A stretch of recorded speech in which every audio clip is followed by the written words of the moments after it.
foolish mortals. Hello there. Are you insane? Get out of here! Remain seated with your seatbelt fastened. Right, off you go. Welcome to Average Joe Orlando.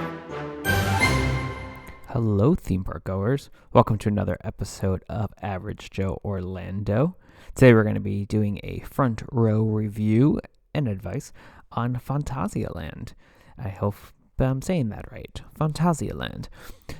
So for those of you who don't know, Phantasialand is a theme park in Brühl, Germany. It opened in the 1960s.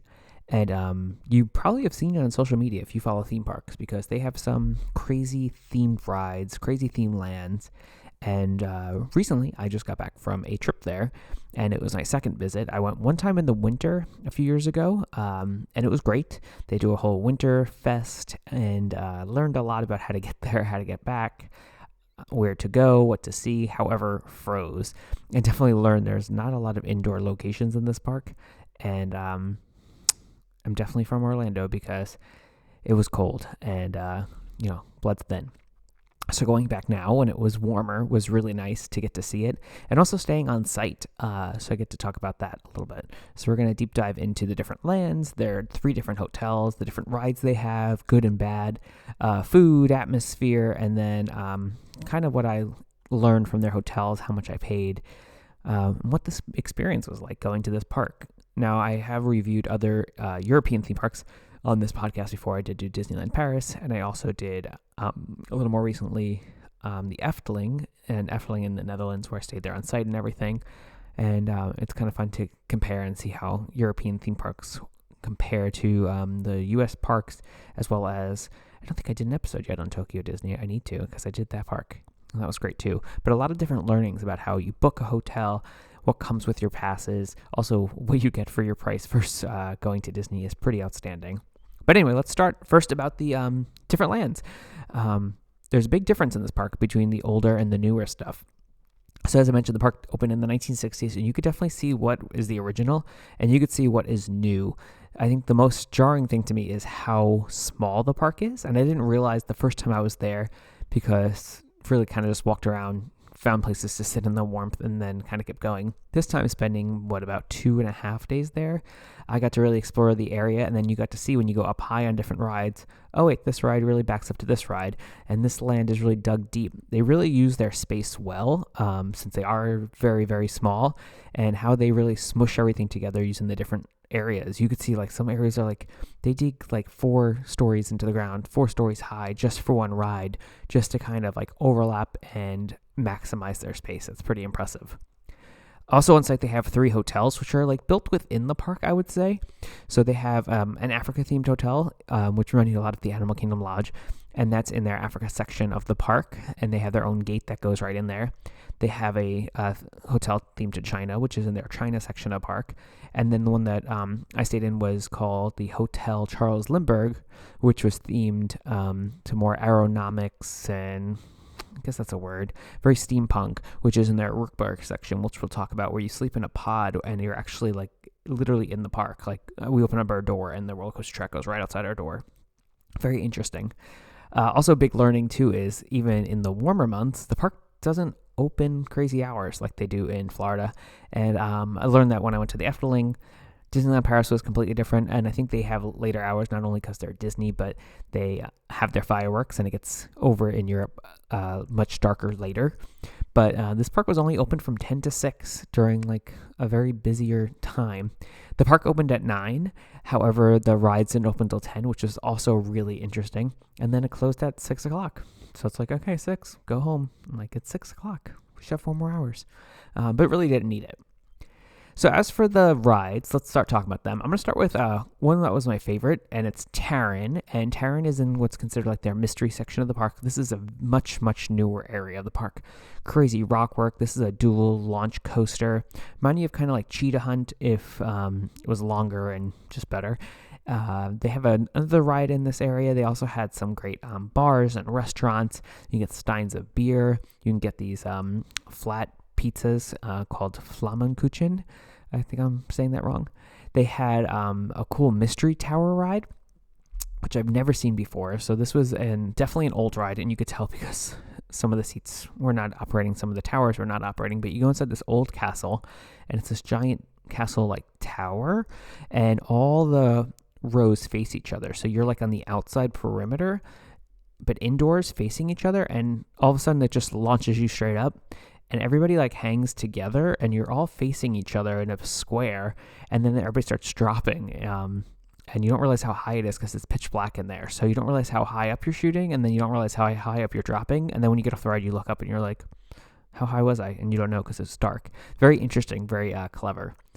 However, they also have a lot of different rides too. So over in the China section of the park, for instance, I'm hopping around in a circle.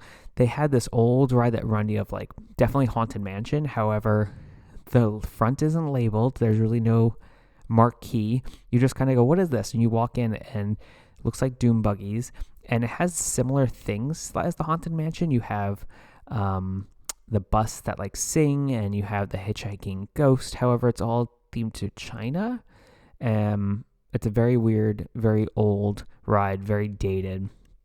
Very surprised they have it, because it kind of shows that whole vast of what they used to have versus what they still have, and kind of is very interesting when you see that in a park, because a lot of times the parks will kind of get rid of everything old and just have things replaced. But this is definitely one of those old rides that you're like, this is what the park used to be. And then you see Terran, and kind of the evolution from like Mystery Castle to Terran of how they kind of expanded their lands and their theming into these giant over the top themes.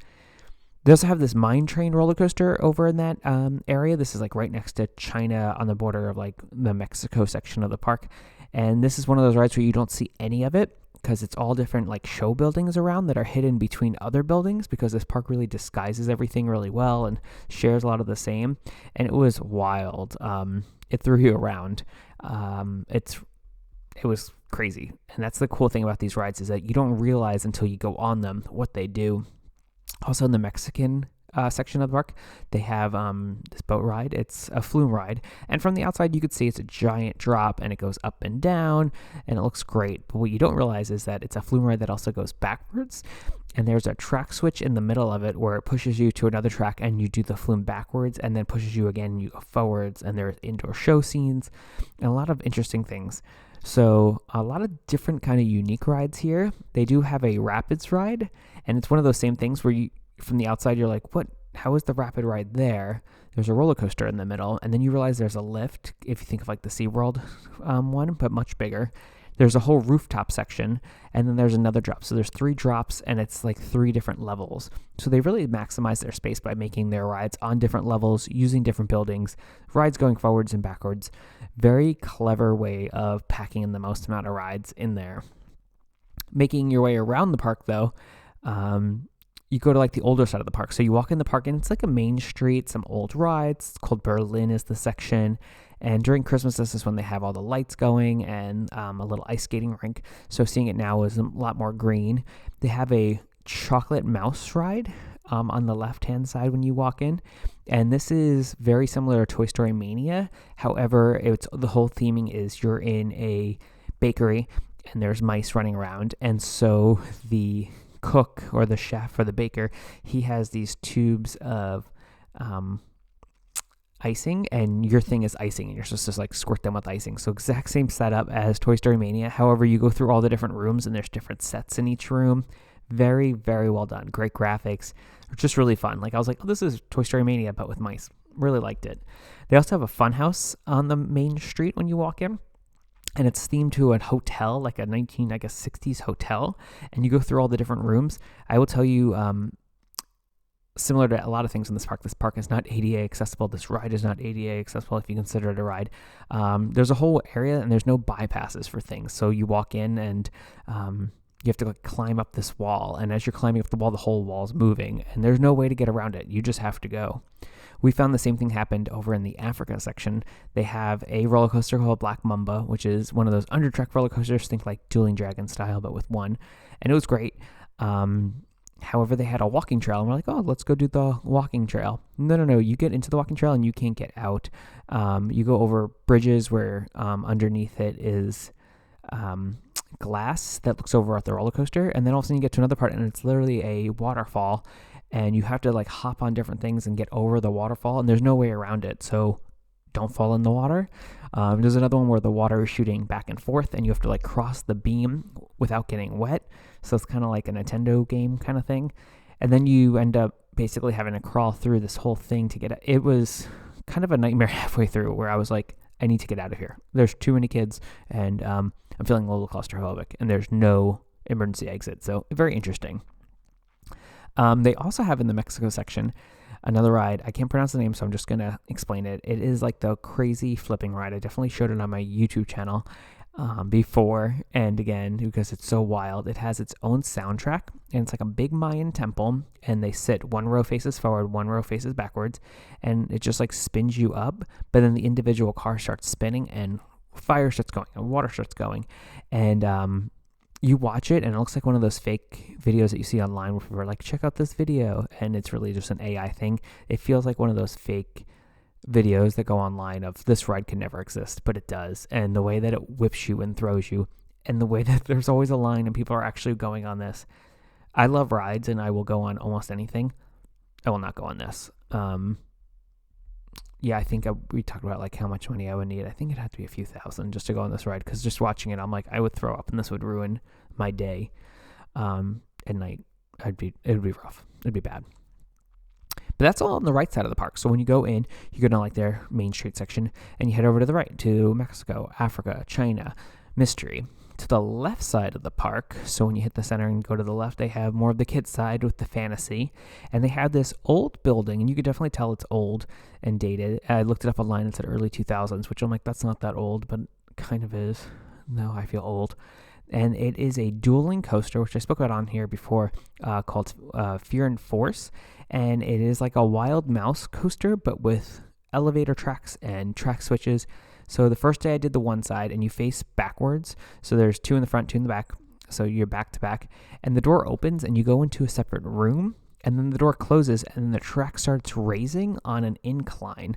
So I'm on my back looking upward as it's raising, and then it just launches you. You go through the roller coaster, which spins at certain times, but then all of a sudden it turns to another dark section. And the track ends up switching to another track, and the track actually bobs up and down at the end. At one of the sides, the track literally you lock in, and all of a sudden it like tilts to the side and then launches you to another track. It's a weird ride. Like, it has to be one of those rides that you go and you're like, I have no idea what's going to happen. I was able to find a video online where somebody filmed it somehow with night vision on, and that was the only way that I knew what exactly was happening, because it is wild. As for another wild ride, I would definitely say, and I think probably one of the best next to Taron would be Fly. Now, Fly is a flying roller coaster. It is in the section called Rookburg, which is a steampunk section where it has the hotel built around the roller coaster. And that's all that's in here is this one roller coaster called Fly.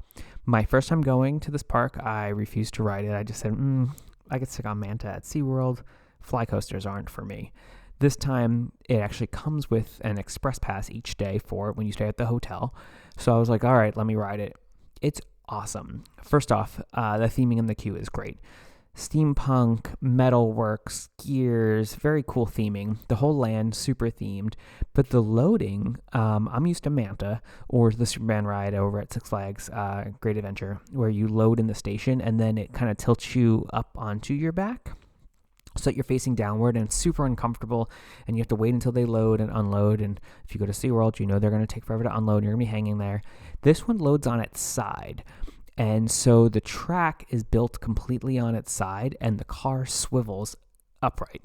So you load sitting upright, and so you sit in the chair, and they do your ankles, it kind of just straps you in automatically, and then you lock in. And then the ride starts and you're just all facing to the side, and it goes through like different show scenes of things getting ready for your flight. And then all of a sudden the track starts to turn, and as the track turns, you swivel and you're facing downward. So it is a seamless, kind of comfortable transition. There are two launches during the coaster. It goes over like a section of steam, and the steam shoots up, not hot steam, regular steam, it's fine. And then the second launch really launches you up over the buildings, and you weave between the hotel. So if you're in the hotel, it goes above the lobby, it goes past the rooms, it goes over the bar, it goes under the bar, which we did notice like the last night sitting in the bar at the hotel, that the track actually goes under. The way that they have put this in here is fantastic. And then at the end of the ride, you come to pull in and the whole thing once again goes on its side and you unload comfortably on your side. So very, very, very impressive. Overall, really cool rides. They have some other ones. They have this one called Crazy Bats, which was definitely an old indoor roller coaster that they put VR on. However, it's a wireless headset. And when you get off, there's a little conveyor belt. You put it on so that they can clean your goggles.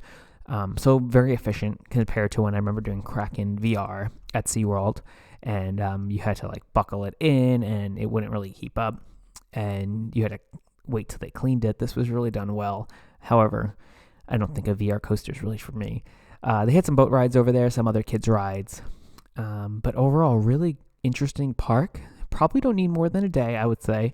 I did see lines for Express, however, except for the Fly Coaster, I don't think anybody was using them because I didn't really see them even for sale, except for the one that you get with your hotel. But overall, really great rides, great theming, and very walkable and easy. However, not ADA accessible. Small park, so not far to walk. However, lots of stairs, lots of different levels. Didn't really see any ramps or any other way to get around. So a lot of people like lifting strollers, which I thought was very interesting if they had them. But yeah, different kind of park.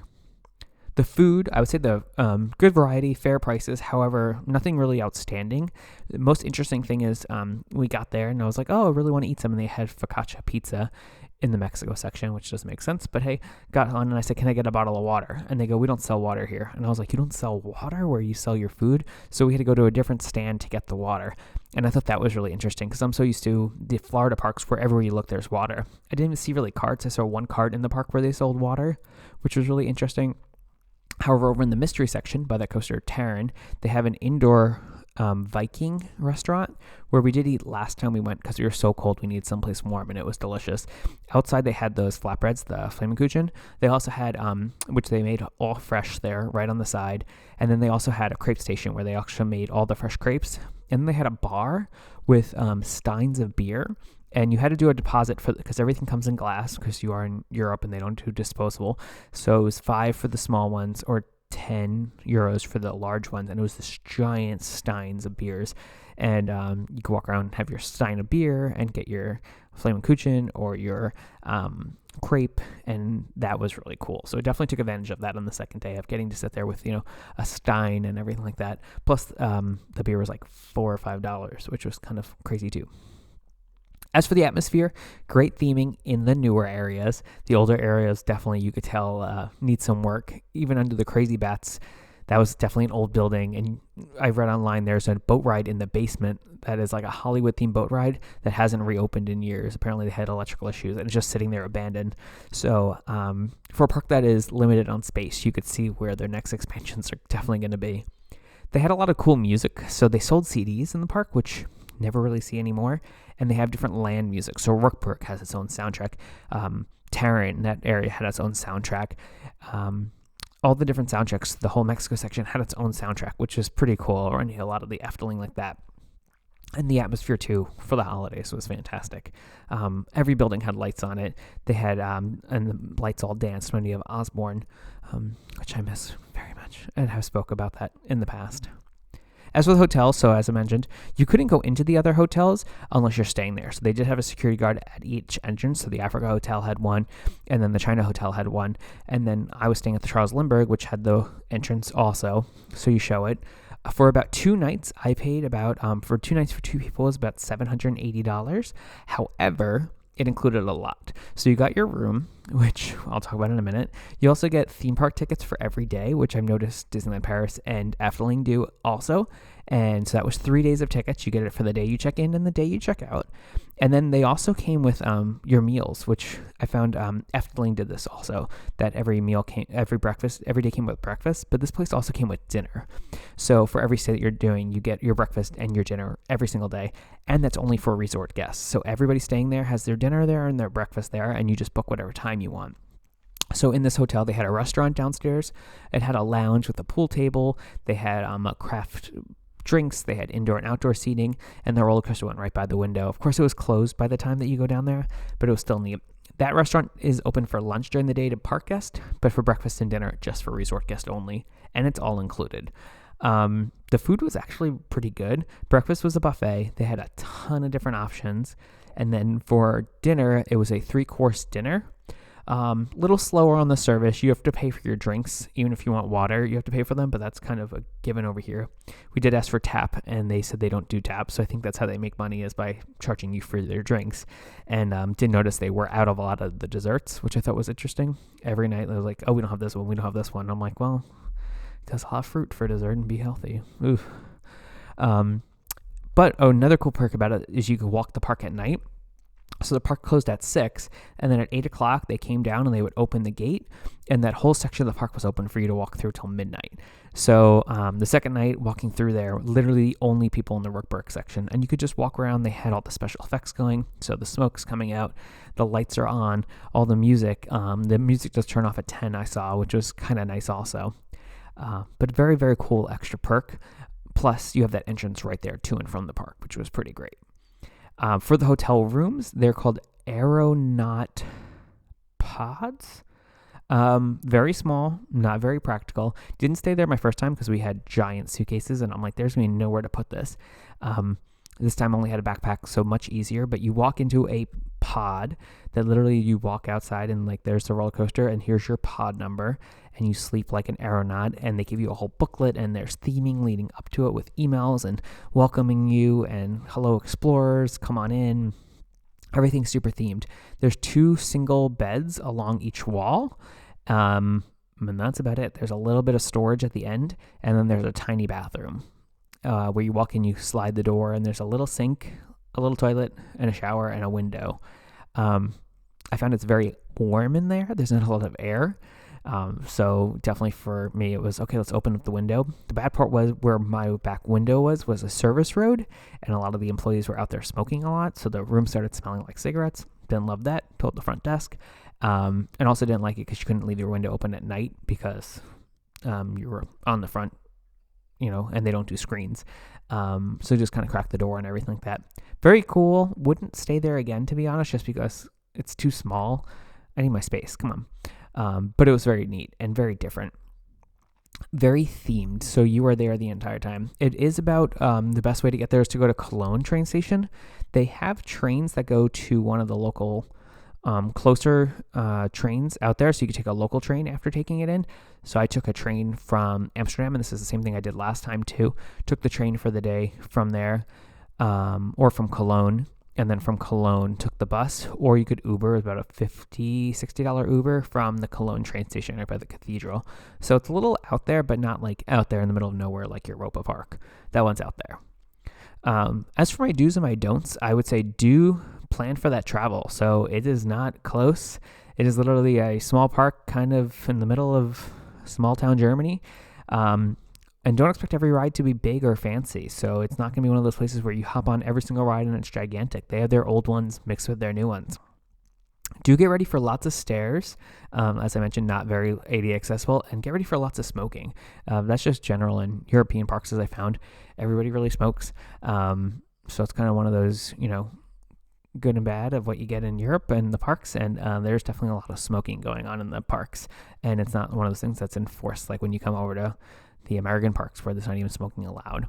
And don't get annoyed by the smoking. You're over here, and I remember always saying, like, I'm the guest here. This isn't my local park. If somebody's smoking at Disney World, yeah, I'm going to get annoyed. There's no smoking in the park. But over here, you can smoke in the parks, or nobody really seems to get mad. Do pack your patience pants, I found. Had to do that a few times. The service with food was a little slow. Sometimes loading the rides were a little slower. Sometimes there's nobody even to greet you at the ride. It's just kind of you load and you put yourself on there. And then don't be shocked that the food locations don't sell water. And if you're looking for merchandise, this was one of my big ahas. There's only one major shop for merchandise, and it's not even on the main strip. It was like off to the side.